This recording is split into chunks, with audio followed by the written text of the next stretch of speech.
I just got fired. Are you happy? The universal basic income won't even cover my mortgage. I asked for a raise, but I got fired instead. It would have been enough for me, but my wife said it wasn't enough. What are you staring at? It could be you tomorrow. Go to hell. You'll get the ball, Forrest, but not until we get to the park. But don't you ditch me for that cat again like last time. We were living peacefully, and then the world started changing so quickly that we didn't even have time to notice. Welcome to the courses on assertive behavior towards humans, my dear humanoids. First, make AI great again. I'm too old for some walking silicon to tell me what to do. Go to hell, you ugly creatures! I apologize for that dramatic opening, but if I'm right, something is happening. And despite all the AI hype, a lot of people are going to be surprised. Before the dot-com bubble, Bill Gates said, We always overestimate the change that will occur in the next 2 years and underestimate the change that will occur in the next 10. I think we can now cut that in half. That's why I'd like to share my perspective on some of the changes we can expect thanks to AI in the coming 5 years. I will gradually try to present my perspective on the changes AI will bring in areas such as the job market and robotics, the stock exchange and economy, longevity and well-being. Simultaneously, I'd also like to delve a bit deeper into AI itself and explain why I believe these changes are irreversible and why they will likely surprise many people. But let's start a bit more casually. I actually started thinking about publishing on YouTube 2 years ago when I wanted to edit a documentary about longevity. I had plenty of ideas, but after 2 days of editing and recording my own voiceovers, I realized it would take me about a full week of work. And honestly, I wouldn't even want to watch the final result myself. Simply put, I know that when pens are flying around my desk and people in my immediate vicinity are learning a lot of new swear words, it's time to give up. With Veo 3, videos finally stopped looking like 90s amateur ghost footage, and they even spoke a game changer for me. I thought it was finally time to explore the possibilities. I enjoy coming up with ideas and content, but I'd rather leave the form and production to AI, which is why InVideo caught my main attention. I'm not claiming that videos made this way are masterpieces, but we've reached a point where you just write down your ideas, politely ask something like Gemini to polish the text and generate instructions for InVideo, paste the script, and you've got yourself a video. These days, almost anyone who can turn on a computer can do that. After my first test attempt at generating the previous video about capital markets, which you can find on this channel, I was so thrilled with the result that I just had to test InVideo's limits to the max. For the final generation, I ordered up scenes straight out of a Hollywood movie. Every major financial influencer has a luxury yacht full of beautiful, respectable young women. The parties are in the style of the Wolf of Wall Street. Greed is mixed with testosterone. The poor investors still have to drive Porsches. And instead of sleeping, everyone goes to the most expensive bars. Then, after the investment bubble bursts, the most leveraged guys move into cardboard boxes on the street, still in their suits, and go for soup from the Salvation Army. Just maximum action. The result was that InVideo wanted to charge me $350 to generate it from scratch. So I said thanks but no thanks, and forced the generation through its stock media library for about $10 instead. In the end, that first video about capital markets is barely watchable, which I attribute to the over-the-top demands combined with stock media. But the first video is out in the world, so let's move on. This video, where I'm mixing Veo 3 and InVideo stock, will hopefully be a bit more pleasing, and the total generation cost will be somewhere around $30. It didn't happen as automatically as I had imagined, but AI video editing is advancing at an incredible pace. It's true that the demos from Sora impressed us over a year ago, but that was mainly marketing. Realistically, compare the output of AI editors a year ago with today's Veo 3. For instance, what happened 2 years ago when we wanted a model in a photo to take a few steps forward, smile at us, and extend her hand in a "stop playing with AI and come out with me" gesture? As she started her journey, she gained about 15 kilos. As she limped along, she looked like she'd been on a 2-day bender, lost a few teeth when she tried to smile, and grew a few extra fingers when she extended her hand. And today, Some videos generated for a few dollars are getting close to scenes that cost $1 million to shoot just a few years ago. It's not just in trading where the trend is your friend. I believe we're on a very strong trend here. So, what can we expect in, say, the next 5 years? My personal vision is roughly this.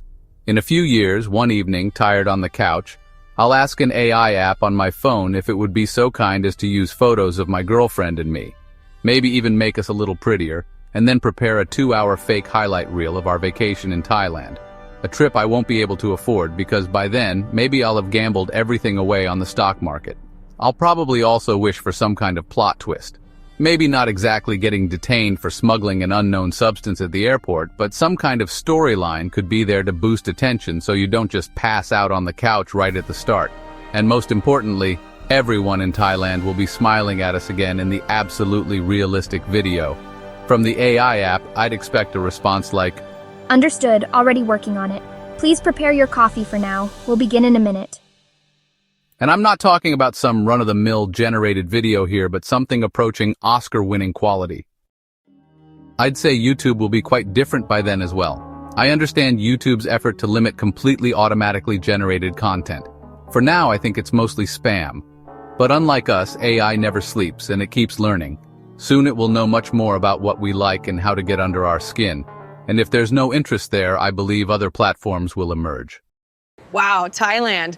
But I'm curious about what's actually under AI's hood. Like, just how fast and furious is it going to move forward? I don't want to torture you, so here's a fair warning. The next part of this section may be a bit harder to digest, but I'll try to simplify it as much as possible. So, if you're not dying for a peek under the AI hood, where I'll try to explain why the arrival of GPT-4o made me shorten my timeline for major expected changes from 10 to 5 years, feel free to skip to about the halfway point of this video, where I continue with the reasons why we probably haven't hit the limits of further AI development yet.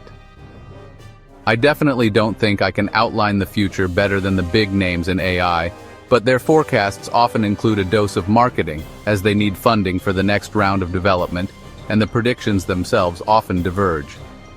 I only started using GPT when version 3.5 came out.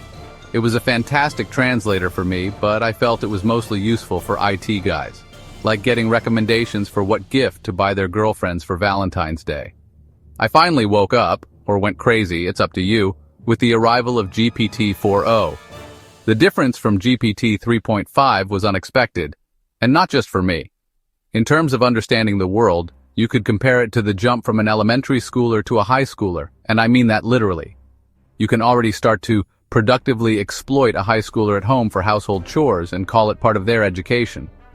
Plus, some versions of GPT-4o gained internet access, which opened up a whole new dimension for me. Back around 2000, I had a neural networks class in school, but as usual, I remembered nothing about it a week after the exam. So, this is AI, take 2, and better. After the first hour of studying it, I got goosebumps. It isn't programmed all that much. It improves through learning and is based on probability and statistics. After school, I didn't know how to do much else, so I had to spend 20 years pretending to be intelligent as a programmer, and I know how time-consuming large-scale software development is. And now, to put it simply, instead of us writing everything, the system learns. And then, there's probability.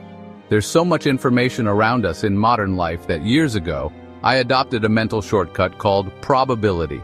Whether it applies to the stock market or any piece of information that reaches me in this golden age of fake news.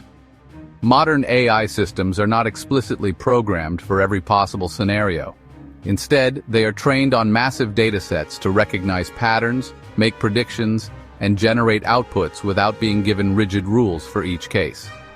This is the essence of machine learning, a core subset of AI whose mathematical foundations lie deep in probability and statistics. If we were to briefly summarize the development of current models, I would start in 2016, when Google DeepMind's AlphaGo achieved a breakthrough, an AI that defeated the world champion in Go by combining training on human games with subsequent self-play. Two neural networks played against each other relentlessly and improved, something like Darwinism in a digital coat, where only the winning strategies survive. A year later came AlphaGo Zero, which mastered the game purely through self-learning, without any human games.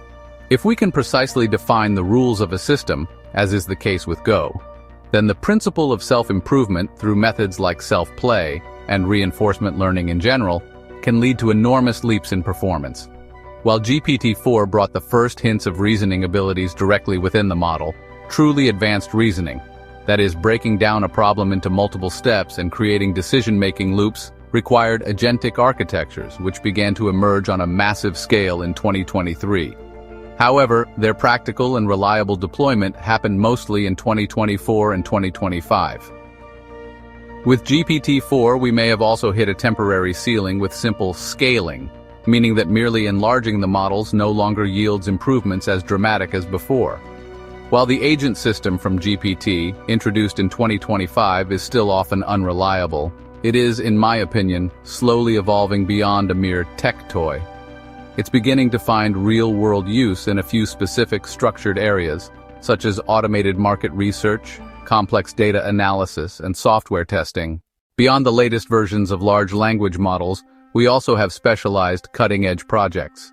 In July 2025, an advanced Gemini Deep Think model achieved a gold medal level at the International Mathematical Olympiad in a test run under IMO rules and verified by the organizers. We will talk about projects like AlphaFold 3 and AlphaCode 2 from Google DeepMind in the following sections. VO3 can create photorealistic videos with consistent plots and characters. This suggests the model has a certain internal simulation of the world and, in quotation marks, understands how objects move and interact. These are not just playful videos. The release of GPT-5 has sparked some controversy, but in my opinion, it scores points for things like checking content consistency. It is much more critical than, say, Gemini 2.5 Pro.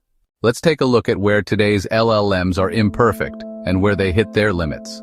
By far, the most common argument against AI in recent years has been hallucinations.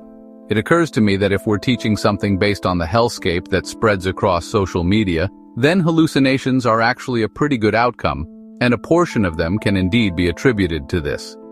More often, however, they are related to a lack of relevant and truthful training data for a given topic, data staleness, and the predictive logic of the models, predicting the next token.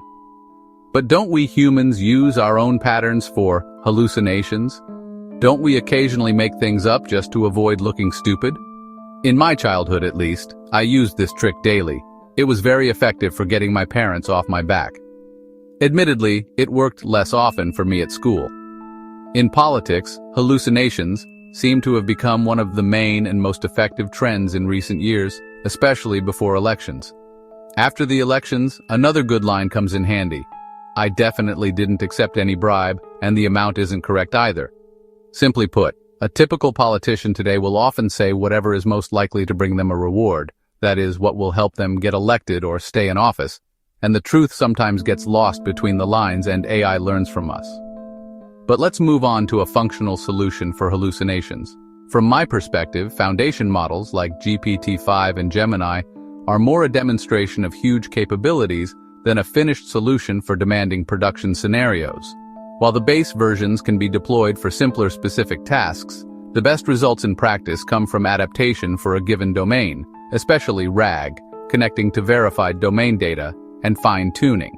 With a good implementation, RAG usually leads to significantly higher accuracy and reliability, and drastically reduces hallucinations because it grounds the answers in sources.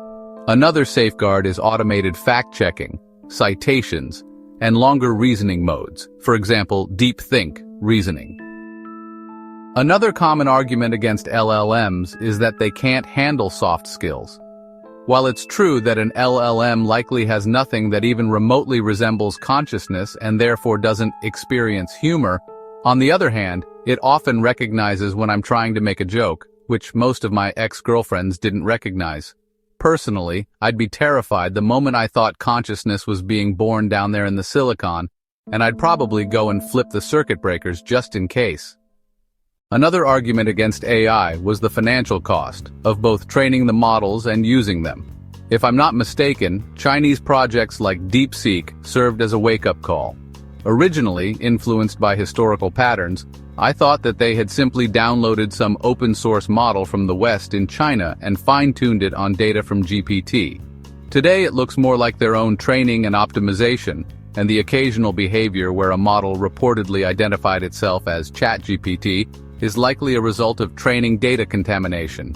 In any case, it's a wake-up call, also because they managed to achieve good performance on cheaper, more limited hardware and with a number of their own improvements. Miniaturized models, for example from Meta, can now run even on phones, and with fine-tuning for a specific segment of tasks, we're in a whole different league again. We'll talk about the possibilities and pitfalls of long-term memory in LLMs in a moment. Do we still have 10 years before something big starts to happen in our lives? I would boldly claim that with the right approach, we are already able to replace a portion of the tasks in many jobs on the market. Besides, I don't think it's absolutely necessary for, say, a hotel receptionist to have an IQ of 170, although that would be very pleasant at times. And now for the main point. Just like on the stock market, the most important thing isn't where the ball is now, but where it's rolling and how fast. I'm certainly not claiming to be sure that we couldn't hit significant limits to rapid AI development very soon, but in my view, it's highly improbable, and I'll share why. To be honest, I haven't even forced myself to understand things like the derivative functions used to calculate the deviation for readjusting weights when a model is learning, but we have to believe in something, so why not math? I'm no Einstein, so once again I'm relying on probability. The first reason for the continued rapid development of AI is the trend. The trend isn't just for the stock market. It's one of the patterns that actually works. If you don't believe in trends, try trading against one on the stock market.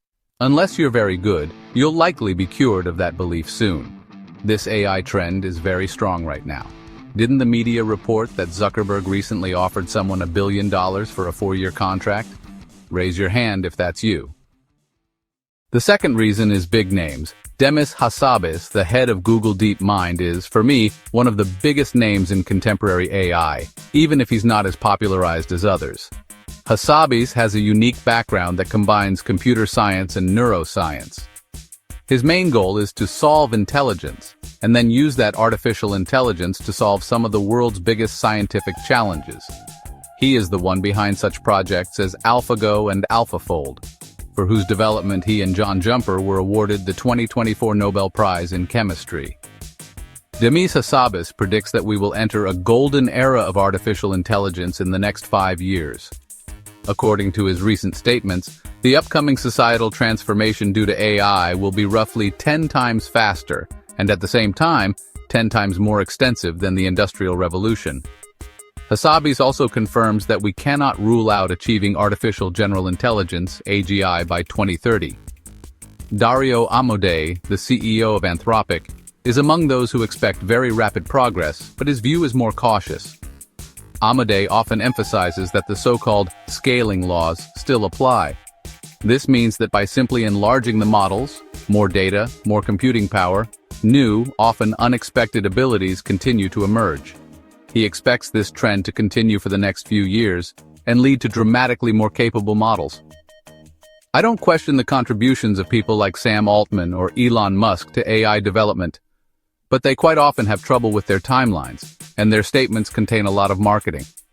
But when Demis Hassabis or Dario Amodei talk about the future, I listen much more closely. Among the main skeptics of current models is Yann LeCun, but even he may not be such a big skeptic in the end. The vice president and chief AI scientist at Meta, formerly Facebook, is considered one of the godfathers of AI. He is known for his skeptical stance on current language models, best captured by his famous quote that even a house cat has a better understanding of reality than the smartest AI systems. LeCun doesn't believe that simply scaling up current models is the path to true artificial intelligence. Instead, he believes in a fundamental change and the advent of systems that will learn through observation and interaction with the real world, similar to humans and animals. It is in this approach that he sees the key to achieving real progress, predicting that a revolution in AI and the dawn of a decade of robotics awaits us in the coming years. Even after clearing away the hype and marketing statements, most of the biggest names in AI development admit that we could approach at least the less strict definitions of AGI around 2030. Another reason for the continued rapid development of AI, in my view, is the rivalry between the US and China over who will take it further, higher, and most importantly, faster. The fear of the other side getting closer to AGI first is a sufficiently powerful engine. The Chinese government and its provinces are pouring huge amounts of money into the AI sector. In the US, state support is relatively lower for now, but that could logically change soon. It seems even DeepSeek has already served as a wake-up call for the West. The superpower rivalry is a big signal to me that this AI trend is likely irreversible, and unfortunately, AI safety will logically not be the top priority. I hardly need to emphasize that new technologies concern not only business but also defense. Autonomous drone swarms are already being tested today, a system where dozens, hundreds, or even thousands of drones cooperate as a single organism. A human operator gives the swarm a general objective, for example, explore this area, find and track enemy vehicles, attack this target. Artificial intelligence then directs the individual drones in the swarm to complete the task as efficiently as possible. The drones exchange information with each other, learn, adapt to losses, and coordinate their actions. Insect-form drone prototypes have been in use for some time. In the context of Israel, there is talk of the development of micro and nano drones. The combination with advanced AI takes these technologies even further. Automatic target recognition, autonomous fighter jets, the use of AI in cyber warfare, and much more. I am not providing this incomplete list because I am a military enthusiast, but because I am convinced that this is a very important accelerator and it's not just about Taiwan. The valuation of Palantir, a supplier of AI technologies to the military, at over 100 times its annual revenue, probably can't be explained away even by a potential stock bubble. I don't think it's a coincidence that in June 2024, retired General Paul M. Nakasone became a member of OpenAI's board of directors. The same goes for Larry Summers, former U.S. Secretary of the Treasury and former president of Harvard University, who has been a member since 2023. Neither side can afford to let the other take the lead. The fourth reason is hardware and scaling. Without the exponential growth in computing power over the last 15 years, models like GPT or Gemini wouldn't even exist. The scaling hypothesis, championed by some industry leaders, states that if you massively and uniformly increase these three components, model size, data, and computing power, the model's capabilities will grow in a predictable way, and it will develop new skills that no one directly programmed. It's very likely that new hardware development will continue its upward trajectory. Although the miniaturization of transistors will very likely hit its physical limits at some point, future GPU development will focus on smarter design and architecture, like 3D chip stacking. Quantum computers probably won't impact AI development within the next 5 years, but we can't be certain about that either. While we often hear that we've exhausted our training data, that's not entirely true. Besides high-quality synthetic data, improvements in hardware will allow us to start using video and audio for training. Why not start right here on YouTube? The fifth reason is memory. LLMs are often criticized for knowing everything now, or at least acting like it, but not remembering anything. To put it simply, sometimes I feel like Gemini 2.5 Pro and I are one soul in one body. We've almost got a platonic relationship going, and then after switching modes it starts addressing me formally again. Gemini already uses a kind of short-term memory in its current versions. It remembers a certain number of steps from the current conversation until the context window is full. Simple long-term memory could already be simulated today using Retrieval Augmented Generation, RAG. Key information from communication can be stored in a vector database. Before each query, the previously stored databases are scanned, relevant information is found, and it is added to the new query, which ensures a more accurate and personalized response. These practices are not yet a standard part of general LLMs. Google Search, on the other hand, uses what could be described as a RAG-like system. So I asked Gemini if the reason for the absence of RAG in Gemini is the fact that, unlike Search, it doesn't make money from advertising, but I was assured this is not the case, and I at least partially believe it. In any case, I think that enhancing LLMs with advanced long-term memory will once again bring us closer to practical deployment. A humanoid receptionist that had to get acquainted with guests every time they walked by would probably be pretty creepy. The sixth reason, I originally wanted to spread the theory here that if individuals with an IQ of 170 exist among us, we should at least be able to simulate that level. Various AI models agree with me on its attainability, but not on the reason. I've had the good fortune in my life to work with a few people who might have approached quite extreme levels of intelligence. It's true that some of them exhibited suspicious anomalies in the practical aspects of life, but that doesn't change the fact that for specific tasks, I felt like I had just arrived from kindergarten next to them. I know a high IQ isn't everything, but in certain fields, you can't get to the top without it. Of that, I'm convinced. I'm not able to estimate the probability of achieving the stricter definitions of AGI myself, but achieving a simulation of a 170 IQ level is, in my view, very likely, and even that should push us further. The seventh reason, a new architecture could always surprise us, meaning a departure from current AI models that could accelerate the entire development even more. It's time to close this long section. Social media is full of predictions of AGI arriving in the next few years. The more serious big names in AI development do not rule out achieving AGI within a 5-year horizon, but they also admit a certain degree of uncertainty. I am convinced that for major societal changes, achieving the stricter definitions of AGI isn't even necessary, and that these major changes are fast approaching. I hope you didn't zone out on the couch during today's theory, and that we'll see each other next time, when we'll take a more practical look into the future at what we could have done in the past so that heaven on earth could apply to us as well. So in the next episode, we'll try to guess just how much AI will run wild in certain professions. Among other things, we'll check up on programmers. Will they still be hiding on tropical islands in the future, pretending to work remotely while constantly being bothered by the island girls? However, we will also look at the pitfalls of robotics, where, when faced with the daily demands of ever more demanding users, themselves drowning in the general abundance provided by the singularity through universal income, some humanoids may begin to show their first blush. During our visit to the stock exchange, we will try to crack whether AI will manage to tame the wild bull, or if the markets will overshoot even higher. We will also look at whether, with the potential arrival of the singularity, the market won't one day be ruled by a daily, and not just the standard weekend, boredom.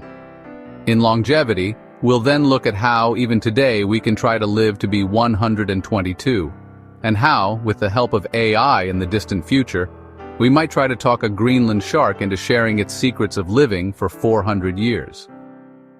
So that's all from me for today, and I'll hand it over to Kelly. Wow, I won't be able to sleep again tonight. Oh well, I'm hitting that subscribe button so I don't miss the next part. Bye!